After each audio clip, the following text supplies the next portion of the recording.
Hi guys, this is John with Appalachian Channel, and we're back in Maggie Valley, North Carolina, but this time we're at Wheels Through Time, and this is Matt Walksler. Yep. And his dad started this, I guess, originally, Dale? Yep. I guess you grew up here then in all this. Yeah, you know, Wheels Through Time is about 55 plus year collection. You know, the museum actually started in Southern Illinois when my dad was a Harley-Davidson dealer. He was a Harley dealer there for 26 years.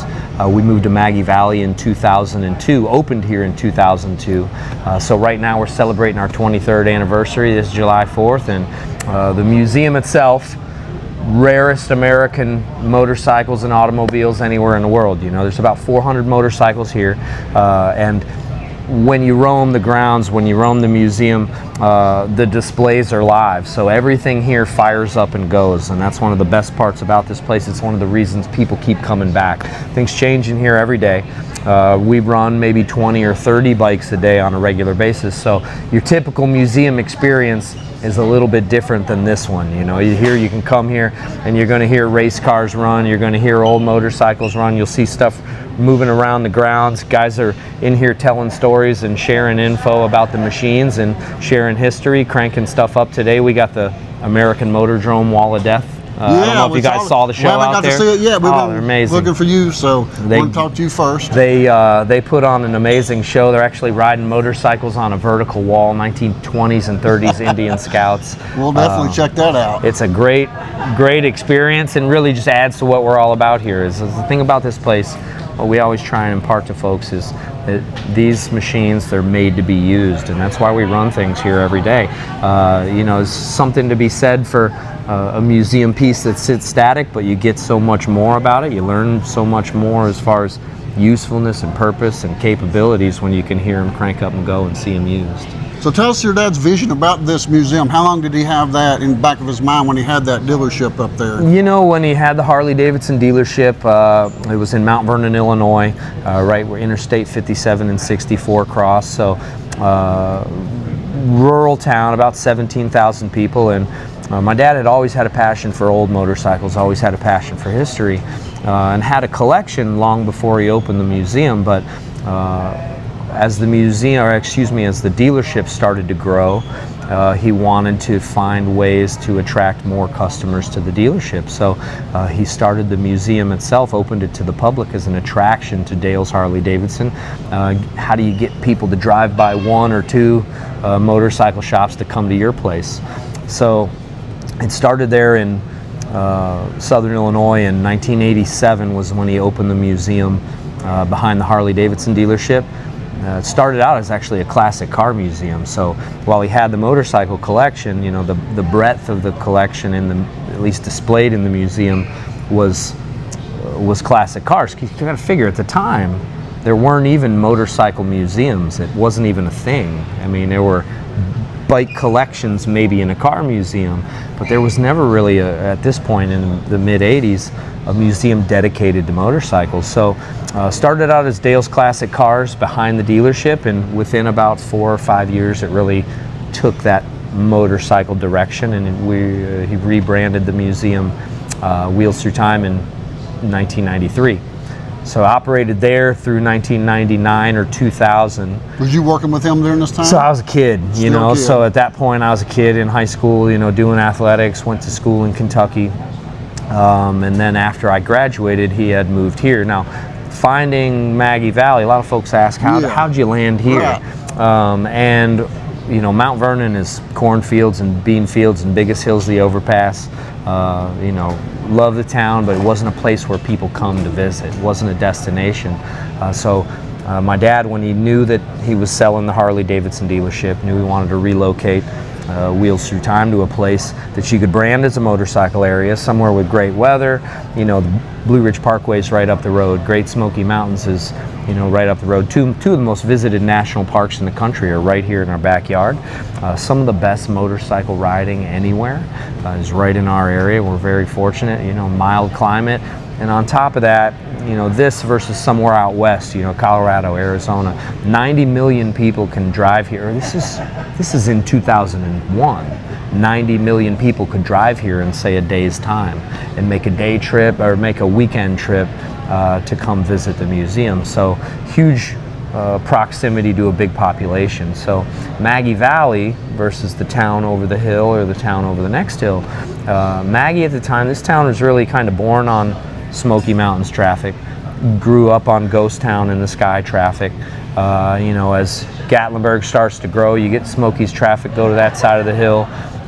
Dollywood starts to become a thing, and Ghost Town in the Sky kind of fizzled out. So this town at the time that my dad was looking at moving here kind of lacked a real identity. It was kind of a, you know, a town that used to have a lot of visitors, didn't anymore.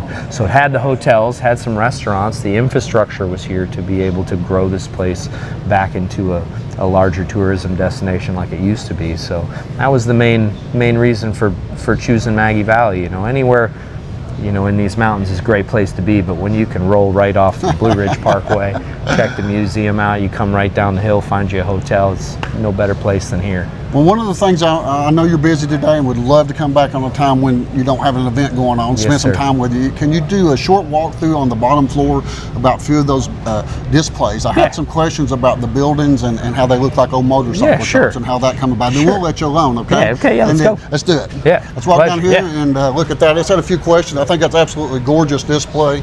Yeah. Oop, pardon us, y'all. You guys enjoying everything? Yes. All right, good deal. Thanks for coming. We're not motorcycle guys, but we're history guys, and we not motorcycle guys yet. There's a raffle bike down there. It's a 39 knucklehead, and you can win it. So we don't know that much about them, but we know that you have an amazing collection here. This absolutely. I haven't been here, and I'm just blown away by what's up, bud? By everything. The building itself, how it's designed and laid out. So your dad laid all this out, maybe? Yeah. Well, you know, this has been a 23-year refinement. So as you come through. You know, that it had its initial setup, and over the years we've just grown it, made it more dense, more filled in. You know, what's here is the neat thing about here is here's the genuine article. So the displays are absolutely amazing. Appreciate that. That's one of the things I really appreciate, the time that's went into this, because I know this don't happen overnight, like you said, 23 No, and years. you know, we try and keep the ropes and the glass cases to a minimum, so everything is right out in front of you, because there's nothing like viewing a motorcycle or seeing a motorcycle like you can walk up and wrap your leg around it. So now, like this right here, was this an actual shop somewhere? So this right here, what we call this is our exhibit, the Chopper Graveyard, and it's been here for a number of years. Throughout the museum, there's a big focus on that first half of the century where the rarity was, where the development was, but it's also important for us to kind of tell all those aspects of American motorcycle history. So the chopper scene, it's a huge following, you know. Today, even still, you know, guys are building old panhead choppers, or they're building, you know, entire TV shows and TV series is made about it. So all of this is kind of the bones of what used to be, and then the signs are from shops in various places. A lot of displays are out of old motorcycle shops. So all these parts at one point were either on bikes or will be on bikes again. So did he have the vision of it being like little motorcycle shops all the way down through here? Yeah, so another one over here. Yeah, so this is the teens era motorcycle shop. Right, everything around here, around this area of the shop, all the way around the building. Original motorcycles dating back to maybe 1903 is one of our earliest bikes here. 1903 is the world's oldest running Indian. So inside the shop there, though, that's basically our best recreation of a 19-teens or 20s era shop. We call that Shaber's Cycle Shop, and Shaber's was a Harley shop in Ithaca, New York, and they closed down 60 years ago, had an auction in the 1970s. My dad was there, bought a lot of things at the auction, so many of the contents from the inside of the building here are actually from Shaber's shop. Yeah, this is what really fascinates me. These sets you got set up here, amazing. Everything's really real. There's no filler. It's all the genuine article. Well, we do a lot of the old-timey general stores videos on this, so this fits right in with the decor and the way you got it decorated and preserving the way the old buildings were. You know, the old shops were back in the day. Another one of the displays people really get a kick out of here is the hill climb hill. Now, when my dad was building the shop, building the museum, all of his buddies thought he was crazy for dumping a big pile of dirt and rocks right here in the middle of a brand new building. But the American hill climbing is one of the big motorcycle sports. It's kind of emerged in the 1920s, 30s, 40s, 50s, and Harley-Davidson and Indian, Excelsior, at the time, those are your big three manufacturers. What's on the hill are very much, a lot of these motorcycles are the rarest, by the numbers, the rarest motorcycles in the world, period. So this is number one of one. It's the only one of these ever produced. It's an 80 cubic inch special, what we call a duplex frame, factory hill climber built by Harley-Davidson in 1935. You take these two here, they made 24 of these Excelsiors. These were made in Chicago. This is number 3 out of 24. It's a 1929 and 30 National Hill Climb Championship bike. This bike is the prototype for the 24. So, I mean, you're talking history that you can't see anywhere else in the world. I didn't even know they did the hill climbing, so that's new to me. Yeah, like I said, big sport, big sport, and you know, so what's on the hill are, you know, serial number ones, national champs, you know, 1 of 5s, 1 of 20s, 1 of 10s, original as raced examples, and these items that your dad acquired through auctions over the years, you know, or individuals? The best way I can explain it to you is if you can imagine it, it's happened. You know, these bikes have been found in any number of ways. You know, this one here he had bought from a longtime friend of his. This one he got from the actual fellow that raced it. There were 2 really, really rare Harley-Davidson hill climbers there. They made 20 of them. We have number 9 and number 10. He found them 6 months apart, 100 miles apart in Northern California. So sometimes you chase a lead, sometimes you go to a bike show or an antique motorcycle auction or an antique motorcycle swap meet and you find them that way. So, yeah, so there's 400 of them here? Yeah, there's about 400 bikes, plus or minus. I'd say probably plus, but I never count. Do you ever sell any, or are they? Not really. You know, when we most collectors don't sell, do they? Yeah, well, when you get into the museum, you know, what we chase down are pieces of history. So, you know, so what this place is really all about is bikes with character, bikes with personality, and bikes with great stories. So huge focus on originality here. So while you're roaming, you'll see the restored shiny bikes, the ones that look like they're brand new off the assembly line. But then when you look at something like this one, these bikes these are completely original examples that are untampered with. 1948 Harley-Davidson with all sorts of cool period accessories. That's a 1949 original condition Harley-Davidson that came from about 50 miles from us. This one's a 1955. I got this one recently out of Long Island, New York, and it's got like every doodad and cool period accessory on it, but it's still do you still get excited when you find them like this? Oh yeah, it's a thrill. There's the chase, there's the hunt, and then there's the great part about getting them fired up and running. Okay, yeah. Then you do that yourself. You do the work. Absolutely. So what year did your dad first get into Harleys? I mean, started collecting when he was 15. Actually, his first motorcycle's back that way. It's underneath the mezzanine. It's a chopper trike. Bought it when he was 15 years old. It was an old police survey car, you know, with the box on the back. Yeah. And it was old police survey car that was run into a tree, and ended up buying the thing off the folks for about 20 bucks and had it delivered home and locked himself in the garage about a month and rolled that out. Really? Yeah. And just started pedaling with them, I guess, from there. Tell us about this shop here. Yeah, so this one's real close to home. Literally, this was a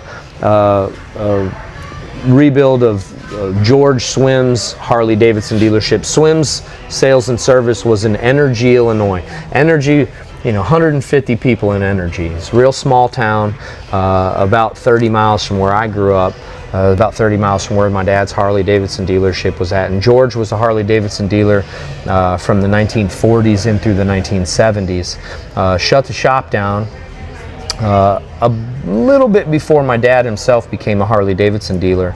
And all that stuff stayed right there in the shop in Energy, Illinois, all those years. And then about maybe 10 years after my dad opened his shop, George was at an open house, one of my dad's open houses, and said, "Hey Dale, you ought to come over to my old shop and take a look around there. I think I want to sell some." Are you still buying those shops like this though? They come up. Shops like that. I love seeing where that's set right there. That's my thing. Is where it's not been touched for years. That's you know right. what I'm saying? It's crazy, ain't it? And that's the best part about it. When if you ever go, I want to go with you. I want to go with you. Man, it's the type of thing you want to. Any lead like that you get, you have to go after. And I mean, that's what you're looking at. That was the shop right there. And when he walked into the shop, all the stuff was in the showcases. All the old advertisements were on the wall. Motorcycles still in the showroom. And then on top of that, there was a whole warehouse of stuff that George had collected over the years, about a block down. So he was able to buy the whole collection of stuff, which was really one of the jump starts for displaying the collection at Wheel Street Time. Still have a lot of George's best bikes here. How about that? Yeah. That's amazing. Yeah. Well, TT Racing Pavilion. So this is Jack Pine Enduro racers. So these are old period enduro stuff, off-road bikes. These are a lot of the lightweight single-cylinder racers that 1920s. These bikes start getting so fast they'll go 120 mile an hour. And no brakes, no clutch, direct drive when the motor's running, the wheels spinning. A lot of the racing bikes. So they made an effort to limit displacement. And those are some of those lighter weight, low production bikes. So here's another shop we found. Was this an actual shop too? Yeah, so this one here is just, this is kind of interesting. We had our airplane sitting right here for 20 or so years. And a few years ago, we went and hung the airplane up over that way. That's got a 1928 Harley-Davidson engine. That was built by a kid who entered a contest for Modern Mechanics magazine. Really? And he ended up winning the contest, and with his prize money, he built the airplane. So the airplane sat here, and so after we put the airplane up in the air, we decided, well, let's redefine this area a little bit. So it's kind of still in development, It's like kind of one of those period modified garages. Well, most of what you see around here are modified machines where the owner has put a little bit of his own character into the machine. So a little Johnny Cash bike, where you ever hear that song? It's a 51, 52, 53. So that's one of those. And then the Klobe Special over there is kind of regarded as the first street rod. The car was based off a 1932 Ford, and the guy hand built his own car.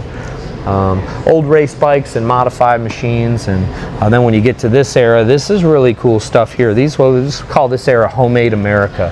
And Homemade America, all these machines are basically homemade using Harley-Davidson or Indian or Excelsior engines, motorcycle engines, to repurpose. So there's a mining cart that was found in an abandoned gold mine. This one over here is an ice saw with the big blade on it there. You've got old tillers and plows, and there's a snow blower over there with a 1928 Harley engine. So basically, Grandpa's old motorcycle's leaned up against the wall and worn out, and the wheels are rusted to pieces, and you harvest the engine, repurpose it, and use it for what you can. So the vehicles have Harley motors too? Yeah, so both of these too. These are what we call baby cars, and this was kind of a thing in the late teens and early 20s. There were a few manufacturers, kind of like private individuals that would make the parts and sell. I won't call them production because everyone was hand built. Yes. But so that's a 1928 Harley-Davidson engine. You ever hear a name named Otto Kahn? Otto Kahn, he was an investment banker, railroad guy from New York. He's the Monopoly guy. Okay. Yeah, so Otto Kahn, the Monopoly guy, is based off a real person, a little mustache, bald head. Okay. He's based off a fella named Otto Kahn, and that was hand built for Otto Kahn that he used to run around the airstrip there in New York. And then this one here was actually built for Walter Chrysler's son, Frank Chrysler, and that's got a 1922 Harley-Davidson engine in it. Now, can they ride these on the road? Oh yeah, that's a zippy little thing. This one here will run about 90. Really? That's a hopped up engine. It's a very fast engine. This one here will clip along about 65, so they go really well. What's this back here in the back? That's called a Scripps Booth cycle car, and early on they were using motorcycle engines for mini cars. So there's a little bit of a difference because this is, maybe 10 years prior to these, 15 years prior to that one.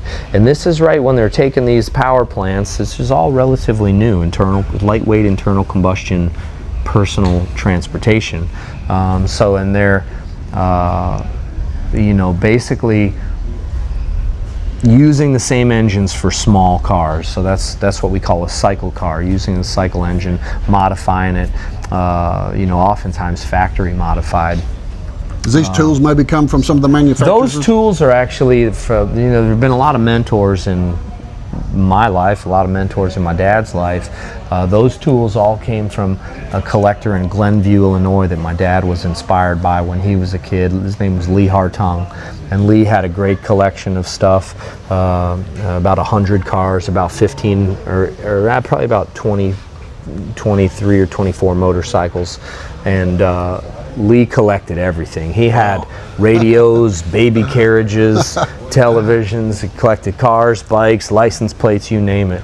So that's one of So your dad was Lee's able to tool buy collection. out some complete collections that helped. Well, no, Lee's collection, it went up for auction in 2012. So what he could have. well, yeah, you go there and you buy the things that you're real interested in. The Sears came from Lee's collection. Now, is that what type of motor is that running? Yeah, that's got a Spacky engine, and Spacky engine was made in Minneapolis, and that's kind of like, you know how Sears never made anything, they just brand it. Yes. Yeah, so that's a kind of like a buy-in-a-box engine, and then other companies would make the chassis around a power plant. So a lot of development goes into making an engine, and then building the rest of the bike around it. A lot of guys were up for that task. So this building here, is this still? That's Toombs Tire Shop. Now that's a different deal. This tire shop, okay, that's in Warren, Ohio. And if you come over here, it's funny how things come together here at the museum. So, case in point of how things get here. Okay. My dad was at an antique motorcycle swap meet in Wasion, Ohio, and he found that sign up there. That metal sign on the wall. It says Toombs Tire Shop, Vulcanized Tires, West Market Street, Warren, Ohio. So that's a 1915 Harley-Davidson on that sign. It's one of the oldest metal Harley-Davidson signs in the world. Really? Wow. Yeah, so you'd never see another one of them in your whole life. So that sign hung up here plenty of times, and over the years my dad ended up finding a picture of Toombs Tire Shop. Okay.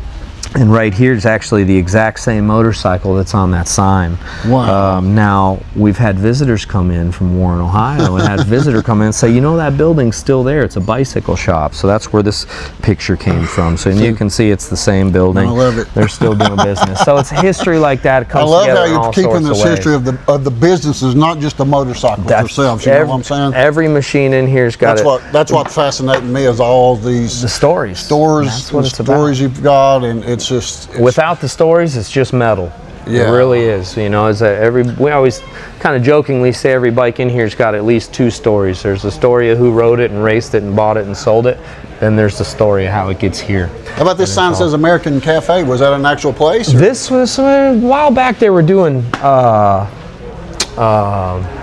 I don't even know I know the history of how we got that sign, but I don't know where it was. Don't know if it was an actual business or. Yeah, I'm sure it was a business. So that's the thing I do, is the old restaurants. We document a lot of it, so that to me that's beautiful. Yeah, sure is. And you know what? That came to us about that just post-American Pickers debut. They started doing lots of different pick shows where they'd assemble groups of people and they'd go out and do a pick contest or something like that. And some guys found that on one of the television shows and brought it to us. You redo it? The neon? Yeah, we did. We had the neon done. Yeah. We didn't do it. Yeah. That's what it originally said. How about that? Yeah, pretty so neat I love stuff. that. I love it. See, And that's the first bike. This is what got the whole place started. So this is your dad's very first bike, the very right first here. one. Wow. Yeah. And it looked like that when he built it in his fifth place? Well, it's taken a few different shapes over the years. He made that seat in shop class in high school.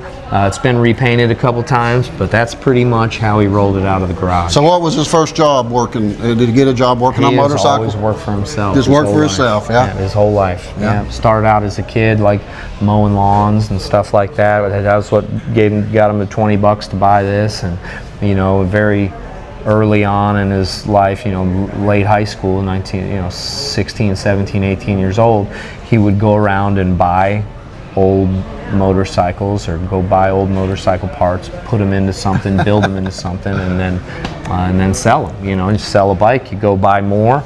Maybe you build and restore two motorcycles. You sell one, you keep one. you just parlay into the next thing. And by the time he was 22, he was the youngest Harley-Davidson dealer in the history of the company. Really? He was 22 years old. So this is great history to me. I love stuff like this. I've always worked for myself too, and I mowed yards. Yeah. I grew up in the Jeep. My dad was a Jeep dealer. Okay. So I grew up around the automotive stuff, you know. So seeing these old shops like you got set up, to me, is priceless. You know, better than going anywhere in the world to see that you preserved the history of these mom and pop stores that back when they were in the day when this is all really getting going and just really getting started. It wasn't as big back 100 years ago as it is now. I don't guess. I don't know. You know, most of what you're looking at is from not just the infancy of an industry, it's the infancy of a culture. I mean, this country it grew up on the ability to transport yourself from point A to point B, you know, as a personalized American transportation. That's in 1905, Yale, California.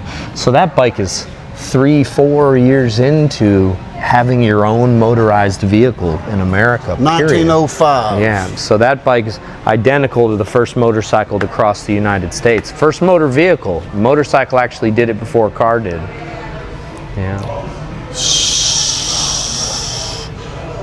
So that's as amazing. original as it comes. And like I said, it's basically identical.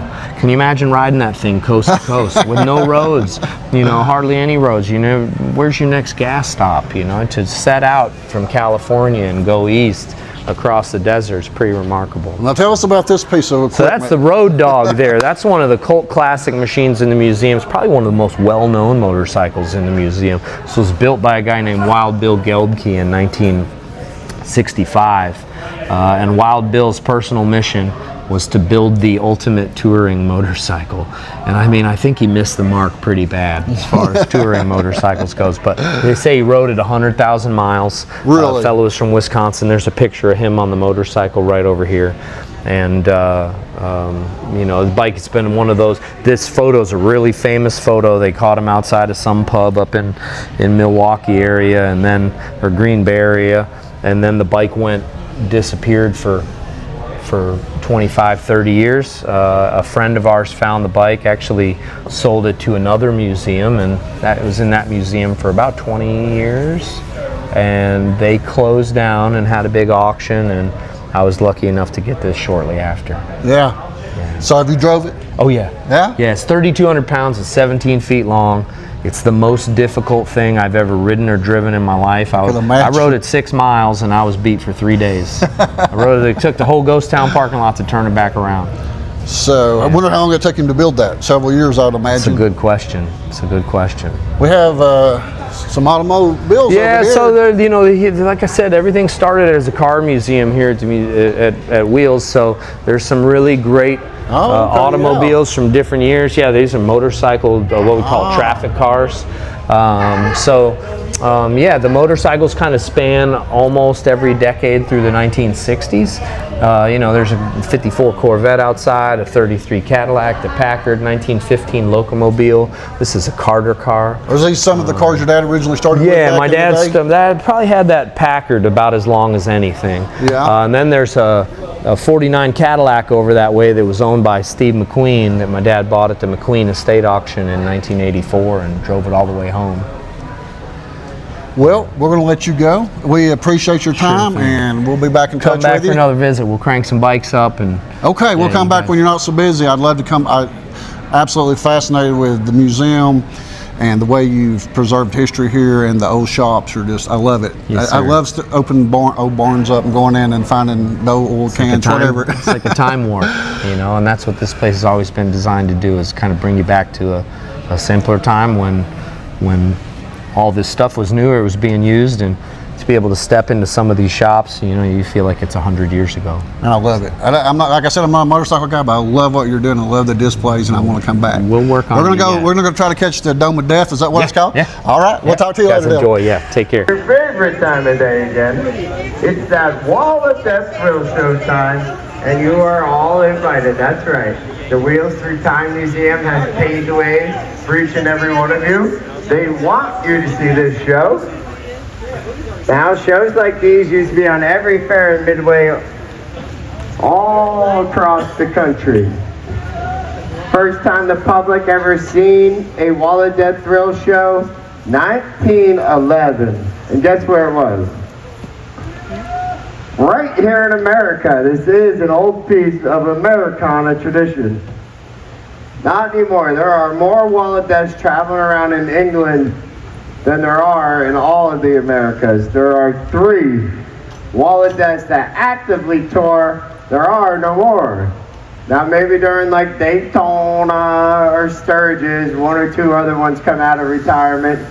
This is the largest Wall of Death that travels the United States today. Daredevil Jay Lightning built this building. He built it 14 feet tall, 30-foot diameter. And we rip, slip, dip, dive over every square inch of this vertical board wall. This motorcycle is set up on these set of rollers, either from the days where we used to have to buy for your testing to get you to buy a ticket. Luckily, there's no tickets to buy. Luckily, we still want to give you that full and complete performance down here at the Thrill Arena. Daredevil aerial flights going to show you who the tricks and stunts are about to see down on the inside. It's showtime.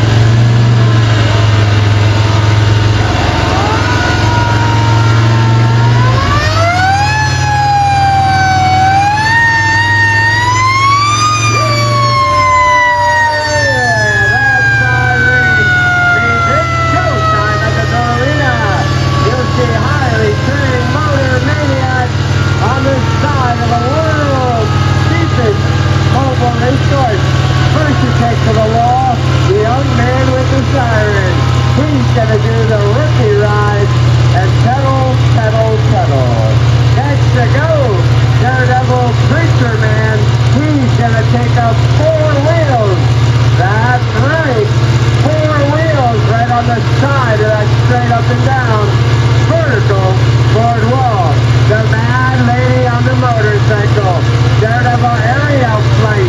She's gonna take up a 1975 Harley-Davidson and perform the ever-dangerous dips and dives of death. Pull one side and down the other. No rip, flip, dip, dive. You're about to say it's suicide. Daredevil Hobo Bill's gonna fire up a 1928 Indian Scout and perform a little freehand ride. Just like the Daredevil here.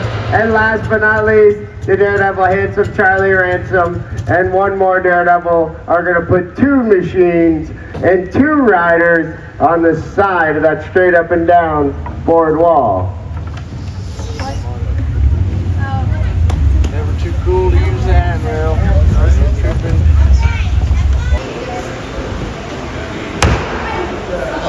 That's it for safety. Who's ready for the thrill show?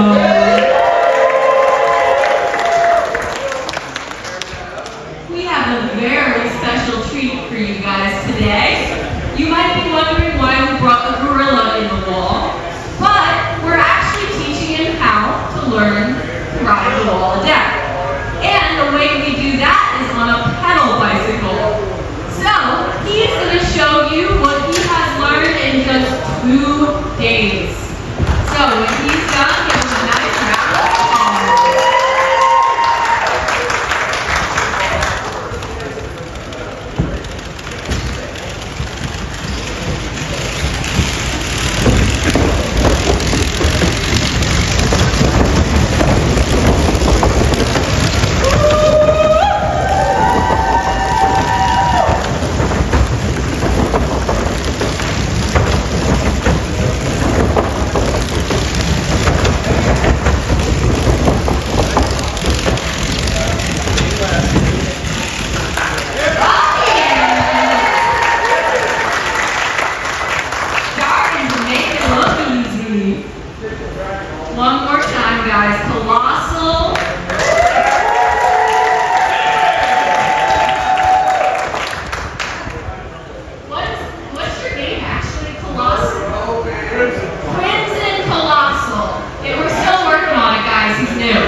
come to the museum so much, we taught a few of them how to ride.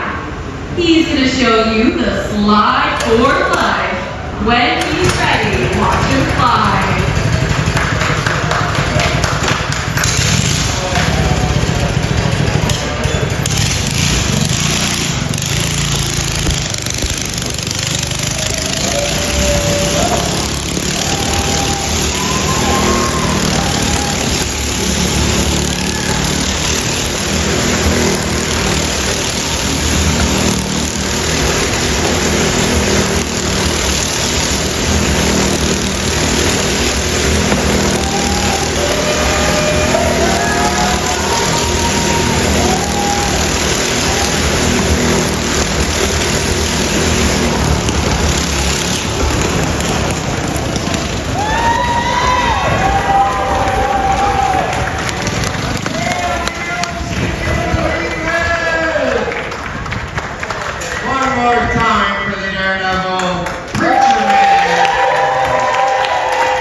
We found her sitting on an island. Say hello to the Daredevil, Ariel Fly.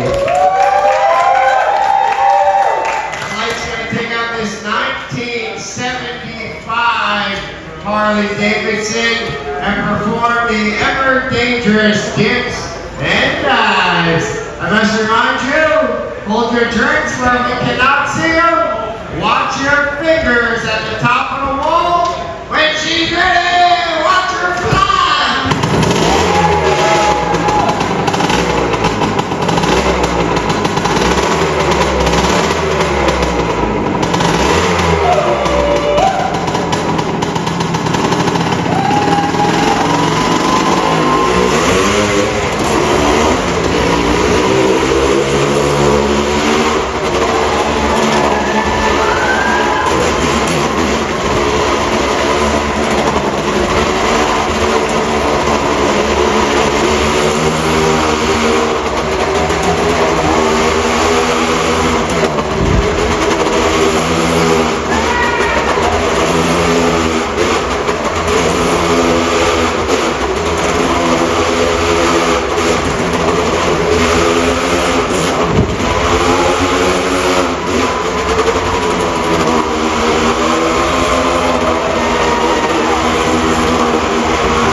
Great up there. We really appreciate you coming out to the museum today.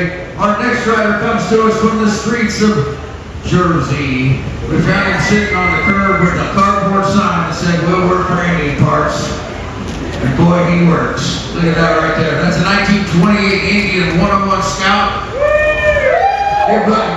Give him a big round of applause. Hobo Bill.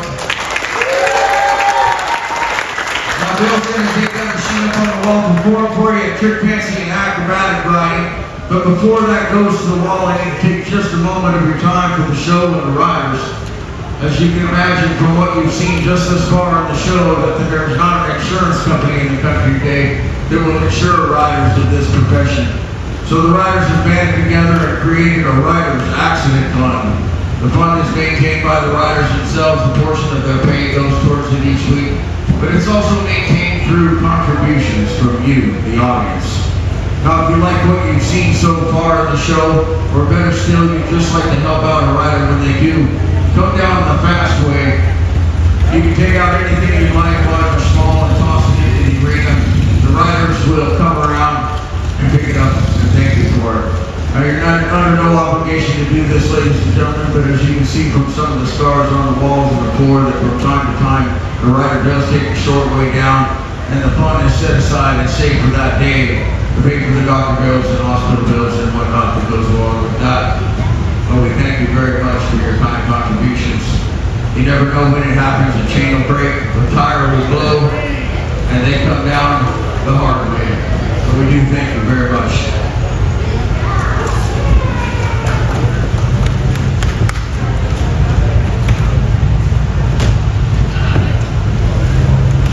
Now, do we have anybody up there that's a little more thrill-minded that would like to make a contribution? The Hobo Bill is glad to work for it. We ain't working hard enough. Nice to see you. They can change it up. Now, if we've got anybody a little bit more daredevilish that would like to contribute in that manner, Billy will come up right up to the top of the arena wall and he'll accept the donation right out of your fingertips, right there at the top of the arena wall, without mussing a hair on your head or snatching the rings off your fingers. If you're inclined to do so, take a bill out, fold it lengthways just like this, put it between your two fingers like so, put your elbow right out there on that steel safety cable in front of you, point it down right at the center pole, and Bill will ride by and he'll snatch that bill right out of your fingers without touching the rings on your finger or the watch on your arm. Unless it's a really nice one, you might want to use the other arm. Here's a hobo, you know. Let's see what we got. Yeah. Fold the bill lengthways, elbow out on the cable. Now, once you've seen it done, ladies and gentlemen, if you'd like to join in, please feel free to do so. As soon as he's done accepting the contributions, he will get into his freehand trick riding act. And we do thank you for your kind contributions. His remote starter.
and gentlemen,